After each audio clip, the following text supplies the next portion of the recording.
안녕하세요. 수박 겉핥기입니다. 플루타르코스 영웅전 시리즈 오늘은 그 9번째 이야기입니다.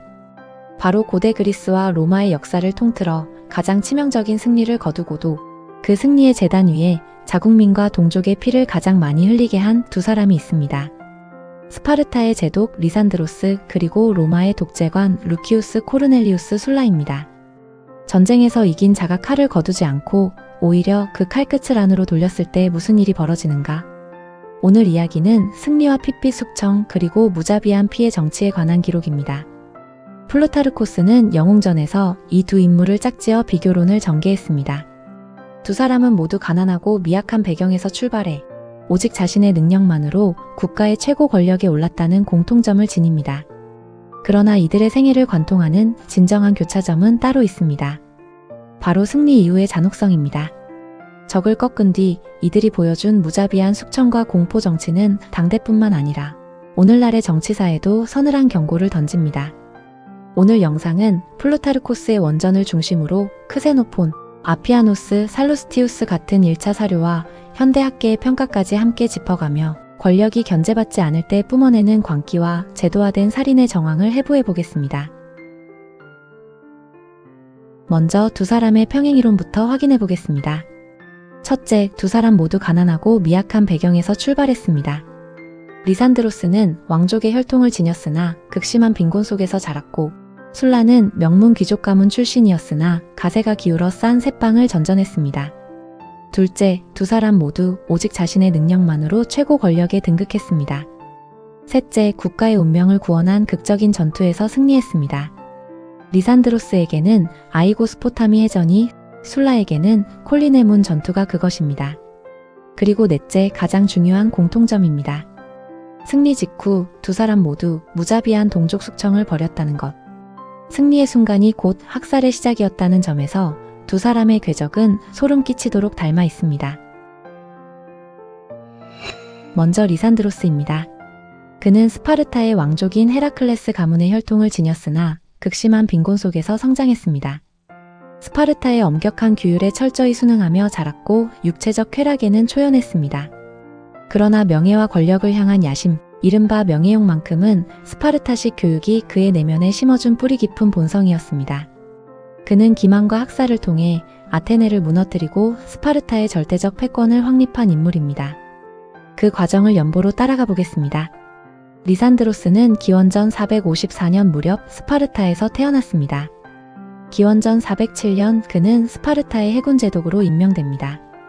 이때 그는 페르시아의 왕자 키루스와 외교적 동맹을 체결하고 막대한 군자금을 확보하는 수완을 발휘합니다. 이듬해인 기원전 406년에는 노티움 해전에서 아테네 함대를 격파했고 스파르타의 법에 따라 후임 칼리크라티다스에게 지휘권을 넘겼다가 다시 복귀합니다.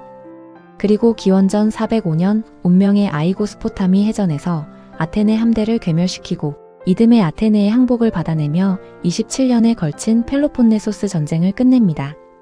그는 아테네에 30인 참주정을 세우고 제국 전역에 과두정과 총독을 파견했습니다. 하지만 기원전 403년 아테네의 민주정 복원 세력을 진압하려다 스파르타 왕 파우사니아스의 견제로 실패하며 정치적 타격을 입었고 기원전 395년 코린토스 전쟁이 터지자 할리아르토스 전투에서 성벽을 공격하다 전사합니다. 펠로폰네소스 전쟁의 향방을 가른 기원전 405년의 아이고스포타미 해전. 이곳에서 리산드로스의 교활한 전략이 빛을 발합니다. 그는 헬레스폰투스 해협에서 아테네 함대와 마주한 채 나흘 동안 일부러 교전을 피했습니다. 매일같이 싸움을 걸어도 응하지 않는 스파르타 함대를 보며 아테네군은 서서히 방심하기 시작합니다. 그리고 닷새째 되는 날, 아테네 선원들이 식량을 구하러 뿔뿔이 흩어진 바로 그 틈을 타 리산드로스는 총공격을 감행합니다. 결과는 완벽한 승리였습니다. 아테네 함대 170척이 제대로 싸워보지도 못한 채 납포되었고 그리스 최강을 자랑하던 아테네 해군은 단 하루 만에 괴멸했습니다. 그러나 진정한 공포는 전투가 끝난 뒤에 시작됩니다. 리산드로스는 붙잡힌 아테네 포로 3,000명에서 4,000명을 전원 처형하기로 결정합니다. 크세노폰의 헬레니카에 따르면 이 학살은 펠로폰네소스 동맹국 회의를 통해 공식적으로 결정된 사안이었습니다. 명분도 있었습니다. 아테네인들이 전쟁 포로의 오른손을 자르려 했던 잔혹한 법령, 그리고 코린토스 포로들을 바다에 던져 죽인 아테네 장군 필로클레스의 전쟁 범죄에 대한 정당한 보복이라는 것이었죠. 처형 직전 리산드로스는 필로클레스에게 물었습니다. 그리스인들에게 이토록 잔인한 법을 만든 너에게 어떤 형벌이 마땅하냐고. 필로클레스는 이렇게 답했다고 전해집니다.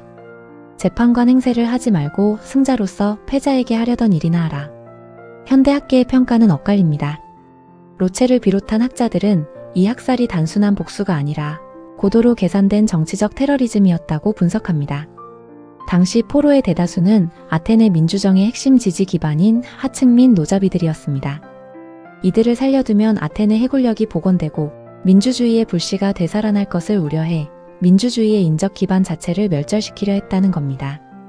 반면 와일리 같은 학자는 불과 수천 명의 스파르타 병력으로 3만 명에 가까운 패잔병 중 아테네인만 곤란에 몇 시간 만에 도륙하는 것은 현실적으로 불가능에 가깝다며 학살의 규모와 실행, 정황의 의문을 제기하기도 합니다.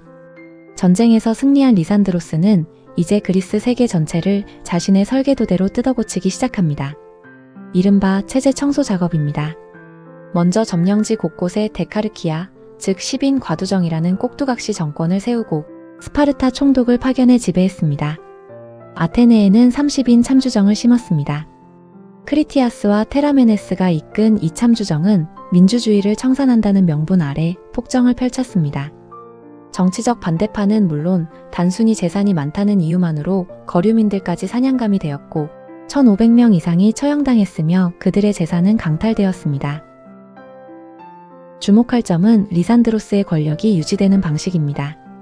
그의 권력은 물리적 무력이 아니라 각 도시에 심어놓은 측근들에게 부여한 살육 면허를 통해 유지되었습니다. 오직 친구와 동맹의 탐욕을 채워주기 위해 잔혹행위를 조장한 것입니다. 그런데 흥미롭게도 플루타르코스는 리산드로스의 미덕으로 개인적인 청렴함과 자제력을 꼽습니다. 그는 페르시아로부터 막대한 황금을 얻어 스파르타로 보냈으나 단 한 입도 개인적으로 착복하지 않았습니다.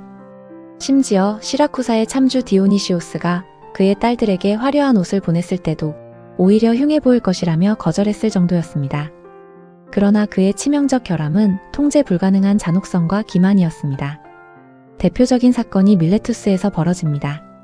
그는 숨어있던 민주파 사람들에게 해를 끼치지 않겠다고 신의 이름으로 거짓 맹세를 했습니다. 그 맹세를 믿고 은신처에서 나온 사람들을 그는 모조리 과두파에게 넘겨 학살하게 만들었습니다. 리산드로스가 남겼다고 전해지는 악명 높은 격언이 있습니다. 아이들은 주사위로 속이고 어른들은 맹세로 속이는 법이다. 신에게 바친 맹세조차 그에게는 사냥용 미끼에 불과했던 것입니다. 이제 무대를 로마로 옮겨보겠습니다. 루키우스 코르넬리우스 술라. 법의 이름으로 광기의 살생부를 자행한 피해 독재관입니다. 그는 로마의 명문 귀족 가문 출신이었으나 가세가 기울어 싼 새빵에 살 정도로 빈곤한 청년기를 보냈습니다. 창녀와 배우, 희극인들과 어울리며 방탕한 생활을 하던 그는 부유한 연인 니코폴리스와 계모가 남긴 유산을 상속받아 정치 자금을 마련한 뒤에야 비로소 정계에 발을 들입니다. 그리고 일단 기회를 잡자 그는 로마 공화정의 신성한 금기를 깨고 무한한 절대 권력을 쟁취하는 천재 장군의 면모를 드러내기 시작합니다. 술라는 기원전 138년 로마에서 태어났습니다. 기원전 107년 그는 마리우스 휘하의 재무관으로 유구르타 전쟁에 참전했고 뛰어난 외교술로 유구르타를 생포하며 명성을 얻습니다. 훗날 철천지원수가 되는 마리우스와의 악연이 시작된 순간이기도 합니다. 기원전 88년 집정관에 당선된 그는 민중파 술피키우스와 마리우스에게 동방 지휘권을 빼앗기자 로마 역사상 최초로 군대를 이끌고 로마로 진군하는 초유의 사건을 일으킵니다. 이후 기원전 87년부터 84년까지 폰투스의 왕 미트리다테스 6세와 전쟁을 치렀고 이 과정에서 아테네를 포위하고 함락시켜 피해 학살을 자행했습니다. 기원전 82년에는 콜린의 문 전투에서 승리하고 로마를 장악한 뒤 종신 독재관에 취임합니다. 기원전 81년 그 악명 높은 살생부를 공표해 수천 명을 합법적으로 도륙했고 기원전 79년 돌연 독재관직을 자진 사임합니다. 그리고 기원전 78년 푸테올리에서 운둔하던 중 기괴한 질병으로 끔찍한 죽음을 맞이합니다. 기원전 88년으로 돌아가 보겠습니다. 호민관 술피키우스가 폭동을 일으켜 술라의 미트리다테스 전쟁 지휘권을 빼앗아 마리우스에게 넘기는 사건이 벌어집니다. 격분한 술라는 로마 역사상 누구도 상상하지 못한 선택을 합니다. 캄파니아에 주둔 중이던 6개 군단 약 3만 5천 명의 병력을 이끌고 로마로 진군한 것입니다. 로마 군단이 무장한 채 로마의 신성한 경계선인 포메리움을 넘는 것은 상상조차 할 수 없는 신성모독이자 헌정 파괴였습니다. 이 명령에 반대한 장교들은 모두 그의 곁을 떠났습니다. 그러나 하층민 출신으로 약탈의 보상을 원했던 병사들은 달랐습니다. 그들은 마리우스가 파견한 호민관들을 돌로 쳐 죽이며 술라에게 충성을 맹세했습니다. 술라는 저항하는 로마 시민들을 향해 횃불과 불화살을 쏘아 올리며 무자비하게 도시를 유린했고 마리우스와 술피키우스를 국가의 적으로 규정했습니다. 공화국 역사상 전례 없는 헌정 파괴의 서막이었습니다. 그 결과 마리우스와 술피키우스 그리고 그들의 동맹 몇몇은 도시에서 폭력적으로 쫓겨났고 나머지는 처형당했습니다. 이후 술라는 집정관 임기가 끝나자 군대를 이끌고 그리스로 가서 다시 미트리다테스와 싸웠습니다. 술라가 동방에서 미트리다테스와 싸우는 동안 로마는 마리우스와 킨나의 핏빛 보복에 시달렸습니다. 그리고 기원전 82년 이탈리아로 귀환한 술라는 콜린의 문에서 마리우스파와 삼리움족 연합군을 상대로 최후의 결전을 벌입니다. 사투 끝에 승리한 그는 로마의 주인이 되었습니다. 승리 직후 술라는 안템나이에서 잡아들인 포로들을 포함해 6,000명의 삼리움족 포로를 경기장에 가두었습니다. 그리고 바로 옆 벨로나 신전에서 원로원 회의가 열리는 도중 이들을 일제히 도륙하라고 명령합니다. 수천 명의 비명이 회의장을 뒤흔들자 원로원 의원들은 공포에 질려 사색이 되었습니다. 플루타르코스가 흰 밀가루에 오디즙을 흩뿌린 듯한 붉은 반점이 있는 창백한 피부와 날카로운 푸른 눈이라고 묘사한 그 얼굴로 술라는 태연히 웅변을 이어가며 이렇게 말했다고 전해집니다. 밖에 신경 쓰지 마시오. 그저 몇몇 반역자들이 내 명령에 따라 징벌을 받고 있는 중일 뿐이니. 그리고 기원전 81년 술라는 공화정 역사상 유례없는 살생부를 포름에 게시합니다. 살생부의 이름이 오른 자는 누구든 즉시 처형할 수 있었고 살인자에게는 2달란트의 현상금이 지급되었습니다. 희생자의 재산은 몰수되어 술라와 그 측근들에게 분배되었습니다. 도피자를 숨겨주는 자는 가족이라 할지라도 사형에 처해졌고 피해자의 아들과 손자는 공직 진출권마저 박탈당했습니다. 죽음이 대를 이어 상속된 것입니다. 이렇게 수천 명의 원로원 의원과 기사 계급이 법의 이름으로 도륙당했습니다. 가장 충격적인 희생자는 마리우스의 조카이자 경제개혁으로 민중의 사랑을 받던 전직 법무관 마르쿠스 마리우스 그라티디아누스였습니다. 카틸리나를 비롯한 술라의 하수인들은 그를 무덤가로 끌고 가 다리와 팔을 부러뜨리고 두 눈을 파낸 뒤 사지를 절단하는 고문을 가했습니다. 그리고 그의 머리를 베어 로마 거리를 행진하며 술라에게 바쳤습니다. 공화국의 법이 붕괴하고 짐승의 폭력이 제도로 둔갑한 순간이었습니다. 정치와 무관하게 살던 온화한 시민 퀸투스 아우렐리우스의 사연도 전해집니다. 그는 포름에 게시된 명단에서 자신의 이름을 발견하고 도망치기도 전에 살해당했습니다. 그가 남긴 마지막 한탄은 이랬습니다. 아, 슬프도다. 나의 알바 영지가 나를 고발했구나. 그의 죄는 단 하나 좋은 땅을 가졌다는 것이었습니다. 술라에게도 부인할 수 없는 미덕이 있었습니다. 압도적인 군사적 재능과 결단력입니다. 그는 국가의 이익을 위해 사적인 복수를 뒤로 미루고 동방의 적 미트리다테스를 먼저 물리쳤으며 무한한 절대 권력인 독재관 자리를 손에 쥐고도 스스로 그 권력을 내려놓고 평민으로 돌아가는 담대함을 보여주었습니다. 그러나 그의 치명적 결함은 통제 불가능한 정욕과 피에 굶주린 잔인함이었습니다. 노년에 이르기까지 간음과 방탕을 멈추지 않으면서도 정작 로마 시민들에게는 도덕을 강요하는 위선적인 법을 만들었습니다. 그리고 권력을 쥐자 억눌려 있던 악성을 폭발시켜 정적뿐만 아니라 단순히 재산이 많다는 이유만으로 무고한 이들까지 무차별 학살했습니다. 그의 최후 역시 기괴했습니다. 권력을 내려놓고 운둔하던 중 몸 안의 내장이 썩어 문드러지고 살결에서 끊임없이 이와 구더기가 쏟아져 나오는 프티리아시스라는 병에 걸린 것입니다. 그는 희극 배우들과 술잔을 기울이던 중 고통 속에서 생을 마감했습니다. 플루타르코스는 기울어가는 조국의 운명을 무력으로 바로 세웠으나 헌정 질서를 유린하고 피해 숙청을 자행했다는 구조적 유사성 위에서 두 인물의 미덕과 악덕을 치밀하게 저울질합니다. 첫째, 권력 획득의 정당성에서는 리산드로스의 승리입니다. 그는 동료 시민들의 동의하에 합법적 틀 안에서 권력을 위임받았지만 술라는 은과 금으로 군대를 매수하고 조국을 향해 무기를 들이댄 반역에서 출발했기 때문입니다. 둘째, 사적 욕망과 위선에서도 리산드로스의 승리입니다. 그는 막대한 부를 쥐고도 스파르타의 금욕적 생활을 유지했지만 술라는 평생 간음과 향락에 빠져 살면서 남들에게만 엄격한 법률을 강제한 위선자였습니다. 셋째, 군사적 기량과 용맹에서는 술라의 절대적인 승리입니다. 그가 치른 전쟁의 규모와 승리 횟수, 그리고 그가 꺾은 적들의 위상은 리산드로스가 상대한 자들과는 비교가 되지 않았습니다. 넷째, 패자에 대한 관용에서도 술라의 승리입니다. 리산드로스는 항복한 아테네의 민주정을 짓밟았지만 술라는 자신에게 대항했던 아테네를 정복한 뒤에도 그들의 자유와 독립을 되돌려 주었기 때문입니다. 플루타르코스의 최종 판결은 서늘합니다.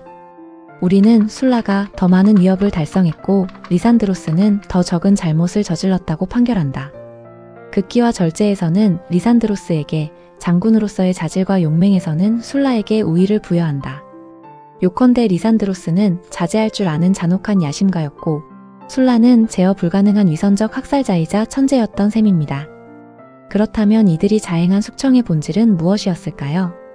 고대 사료와 현대학계의 시선은 사뭇 다릅니다. 플루타르코스, 아피아노스, 살루스티우스 같은 고대 사학자들은 술라의 살생부를 그의 끝없는 탐욕과 천성적인 잔혹성, 도덕적 타락의 발로로 묘사했습니다. 권력을 쥐자 억눌려 있던 끔찍한 본성이 폭발해 돈을 위해 사람을 죽였다는 것이죠. 그러나 히나르드, 바디안 같은 현대 학자들의 분석은 다릅니다. 이들은 술라의 살생부를 무질서한 사적 복수가 아니라 고도로 계산된 국가 테러리즘으로 평가합니다.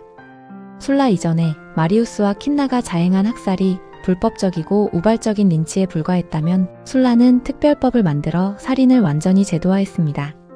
그는 살생부를 통해 반대파를 효율적으로 제거하고 몰수한 재산으로 파탄난 국가 재정을 메우고 참전 용사들에게 포상까지 했습니다. 앞서 본 리산드로스의 포로 학살에 대한 정치적 테러리즘 해석과 정확히 같은 구도입니다.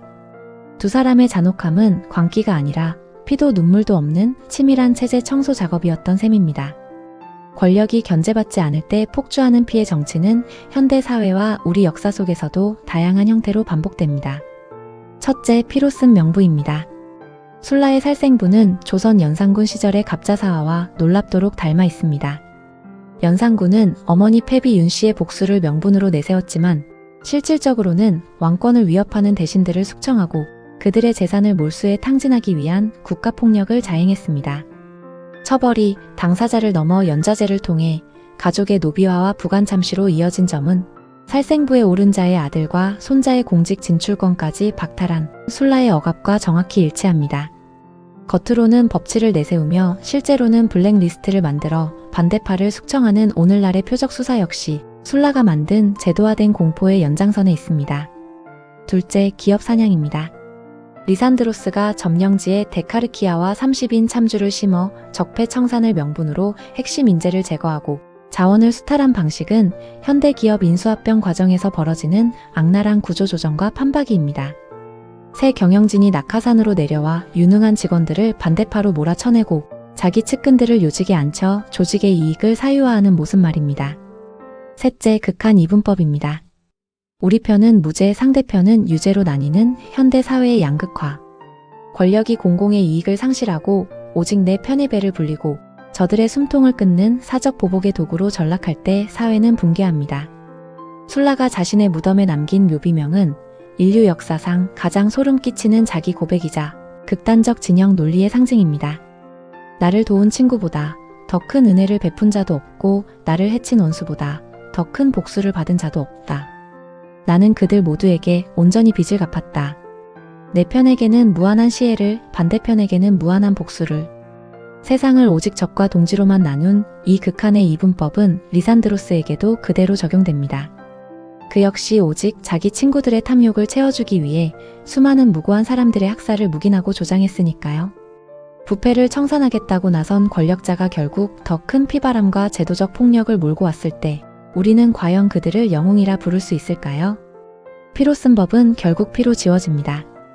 자신들의 살육을 체제 안정과 정의로 포장했던 두 사람의 삶은 목적을 위해 수단을 가리지 않는 권력은 결국 자기 자신마저 집어삼킨다는 역사의 묵직한 진리를 증명하고 있습니다.